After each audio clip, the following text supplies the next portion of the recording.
పేదింటికి కొత్త రూపు, ప్రభుత్వ పరిశీలనలో 3 నమూనాలు. గత ప్రభుత్వంలో వచ్చిన దరఖాస్తులన్నీ రద్దు. కథం వాళ్ళు పేదోళ్ళు కాదా? మళ్ళా పైసలు పెట్టి మళ్ళా పైసలు కొని మళ్ళా అప్లై చేయాలి వాళ్ళు. గ్రామ సభల్లో కొత్త స్వీకరణ, అర్హుల ఎంపిక, పేరు ఇందిరమ్మ ఇల్లు నిర్మాణానికి 5 లక్షలు. ఈ నెల 28 నుంచి దరఖాస్తుల ప్రక్రియ షురు. సాఫ్ట్వేర్ తేవాలా లేక ఆఫ్లైనా అని చర్చలు. ఏఈ డిఈఈ పోస్టుల భర్తీ. గూడు లేని పేదలకు ఇల్లు నిర్మించి ఇచ్చేందుకు కాంగ్రెస్ సర్కార్ సమాయత్తమవుతుంది. ఈ మేరకు గ్రామాల వారీగా సభలను ఏర్పాటు చేసి దరఖాస్తులను స్వీకరించనుంది. పథకానికి ఇందిరమ్మ ఇల్లుగా నామకరణం చేయాలని సూత్రప్రాయంగా నిర్ణయించినట్లు అధికారిక వర్గాల ద్వారా తెలిసింది. 3-4 డిజైన్లలో ఇంటి నమూనాలను గృహ నిర్మాణ శాఖ సిద్ధం చేస్తుందని, ఈ మేరకు శాఖాపరంగా ఫైళ్లు కూడా కదిలించిందని చెబుతున్నారు. కాగా ఇంటి నిర్మాణానికి 5 లక్షల ఆర్థిక సాయం అందిస్తామని కాంగ్రెస్ మేనిఫెస్టోలో పేర్కొంది. ఇదంతా పక్కన పెట్టి ఒక్క పని చేయరు మీరు. సింగపూర్ హౌస్ నిర్మాణం అని V6లో ఒక ఇంటర్వ్యూ ఇచ్చిండు. నాకు బాగా గుర్తు. 2014-15లో వాడు ఏంటంటే జస్ట్ 3 లక్షలతోటి అద్భుతమైన ఇల్లు కడతాడు వాడు. అది కూడా ఒకటేసారి 100 ఇండ్ల నిర్మాణం చేస్తాడు. అది ఎట్లా అంటే పిల్లర్స్ వేసి గోడలు కట్టకుండా ఒక ఇది మన గోడ లాంటిది ఒక సిమెంట్ ఇటుకలు పెడతాడు. ఒకటే రోజులా కడతాడు. 30 సంవత్సరాల లైఫ్ టైం, ఖర్చు తక్కువ, లైఫ్ టైం కూడా 30 సంవత్సరాలు. మనం ఎంత పెద్ద ఇల్లు కట్టినా 50 సంవత్సరాల కంటే ఎక్కువ దాని లైఫ్ టైం ఉండదు. నేను ఎందుకు చెప్తున్నా అంటే 2014లో నేను కూడా ఇల్లు కట్టాలనుకున్నప్పుడు వాడిని సంప్రదించిన. నేను కరీంనగర్ వాసి, సింగపూర్లో ఉండేటోడు. సింగపూర్ మళ్ళీ ఇప్పుడు సింగపూర్లో ఉన్నాడు, ఎక్కడ ఉన్నాడో తెలియదు. మీరు అక్కడ ప్రభుత్వంలో ఉన్నారు, సినిమాలో దొరకవచ్చు ఇదే V6 ఆఫీస్కి పోతే. నేను అప్పుడు ఇల్లు కడదాం అనుకున్నప్పుడు వానికి సంప్రదిస్తే మేము ఇల్లు కట్టుకుంటున్నాం, మా దగ్గర ఇన్ని లక్షల కోట్లు ఏం లేదు, ఒక 3-4 లక్షల బడ్జెట్లు ఇల్లు కట్టుకోవాలనుకుంటున్నాం అంటే, నేను ఒక్కళ్ళకి కట్టాను బ్రదర్, 100 ఇల్లు ఒకటేసారి కడతా అని చెప్పిండు అన్న. 100 వాటికి ఒకటేసారి పిల్లర్లు వేస్తారు ఒక 1 రోజులలో వేసి, ఒకటే రోజు ఆ స్లాబ్ను పిల్లర్లకు కొంత సమయం తర్వాత స్లాబ్ గోడలు ఒకటే రోజులో పెట్టేస్తాడు. జపాన్లో ఇటువంటి ఇళ్ళే కట్టుకుంటారు.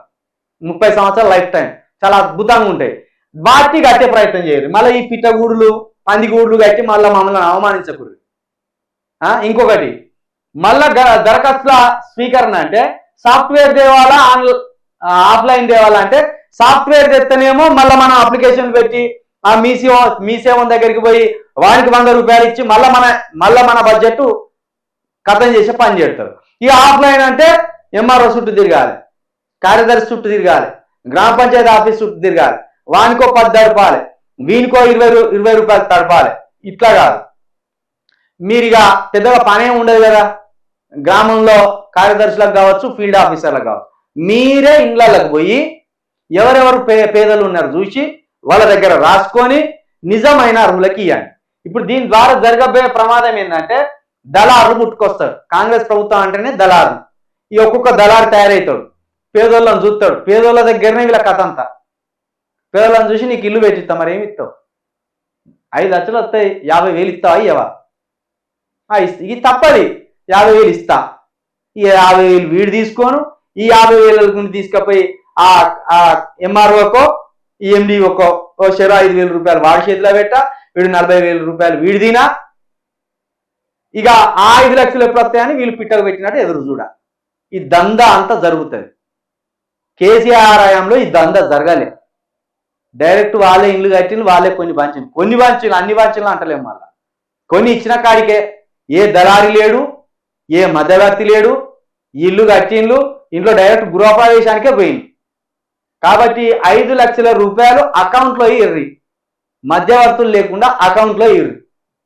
అది దఫల వారిగా ఇస్తారా, దశల వారిగా ఇస్తారా, మీ ఇష్టం.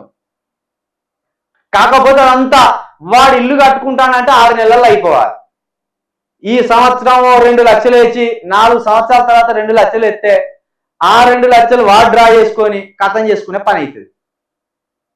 ఇంకో పని కూడా చెప్తున్నాం, డబ్బు లేకుండా మీరే మెటీరియల్ తెచ్చి మీరే, నేను చెప్పినా కదా V6 అని పట్టుకోర్రి, ఒక్క 6 నెలల్లో మీరు డబుల్ బెడ్రూమ్లు కట్టేస్తారు.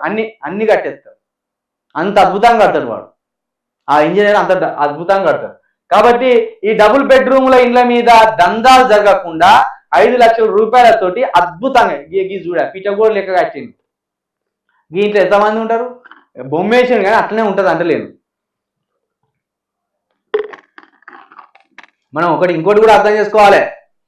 అసలు వీళ్ళు కాంగ్రెస్ వాళ్ళు కంత్రికాన్లు వీళ్ళు ఇట్లనే కట్టి ఇల్లు కట్టిస్తాను గదే కట్టించినాం అన్న అంటారు. ప్రమాదం ఉంటుంది వీళ్ళతో. ఇక ఇప్పుడు 5 లక్షలు అంటాం కదా, ఇక కాంగ్రెస్ వాళ్ళు మామూలు కాదు, వానికి పతారు ఉంటుంది కదా. ఇప్పుడు గెలిచిన ఎమ్మెల్యేల దగ్గర వీడే 3 తీసుకుంటాడు ఇండ్లు. అటువంటి పనులు చేయరా. పేదోళ్ళు అనేక మంది ఉన్నారు, లక్షల మంది పేదోళ్ళు ఉన్నారు, గుడిచెలు ఉన్నటోళ్ళే ఉన్నారు, గూనె పెంగల ఇండ్లు కవర్లు కప్పుకునేటోళ్ళు ఉన్నారు అనేక మంది. వాళ్ళకు న్యాయం చేయండి. మీరు లీడర్గా ఎదగాలనుకుంటే ఊర్లలో పెద్దగా మీరు చేయవలసింది ఏముంటుంది రా బాబు. రోజు పెద్ద గుట్టలకు రాళ్ళు మోచేది లేదు, మీరు కట్టెలు గుట్టుకొచ్చేది ఏం లేదు. పేదోళ్ళు ఎవడున్నాడో గానికి మీరు సాయం చేస్తే వాళ్ళే గుర్తిస్తారు. మేము అరే కొడుకు ₹1 తీసుకోకుండా మాకు సాయం చేసిండనే ఓ మంచి పేరు ఉంటుంది. మీరు లీడర్లు అవుతారు. మొత్తం మీద దిగమింగి నాకు ఓట్లు వేయలేదు అంటే వేయరు. దిగమింగేటప్పుడు దిగమింగినావు కదా, మళ్ళీ ఓట్లు ఎందుకు ఎత్తారు? కాబట్టి ₹1 తీసుకోకుండా వాళ్ళకి సాయం చేయరు. వాళ్ళు సాయం చేసినప్పుడు కృతజ్ఞతగా నువ్వు అడగక ముందే వాళ్ళే ఇస్తారు ₹100. అది కూడా ఉంటుంది మళ్ళీ ప్రజల దగ్గర, పేదోళ్ళ దగ్గర. కొడుకు 10 సార్లు తిరిగింది ఎంఆర్ఓ చుట్టూ, బిడ్డ ₹1000 ఉంచుకో, ఎందుకంటే ఇంకొక అవసరం వస్తాయి నీకు తిరగడానికి. అట్లుంటది. ప్రజల కోసము పోరాడేటోనికి ఎప్పుడు ప్రజలే బువ్వ పెడతారు. పేదల కోసం పోరాడటానికి పేదలే పైసలు ఇస్తారు. కాంచరామ్ గారు చేసిందే గది. ఓటు దేదో నోటు దేదో అన్నాడు ఆయన. అరే మీకు ఉత్తమమైన పాలన అందిస్తాం, మీకోసం తిరుగుతాం దేశం మొత్తం. కాబట్టి ఓటు మీరే వేయాలి. ఈ ఓట్లను పోవేయడానికి నోటు కంటే డబ్బులు కూడా మీరే వేయాలి. అది కాబట్టి పేదోళ్ళని ఆగం చేసి పని చేయకూడదు నాయన. జర కాంగ్రెస్ లీడర్లు మీకు చేతిలో దండం పెడతాను. పేదోళ్ళని ఇంకా నాశనం చేసే పని చేయకుండా వాళ్ళకి ఫ్రీగా సర్వీస్ చేయండి.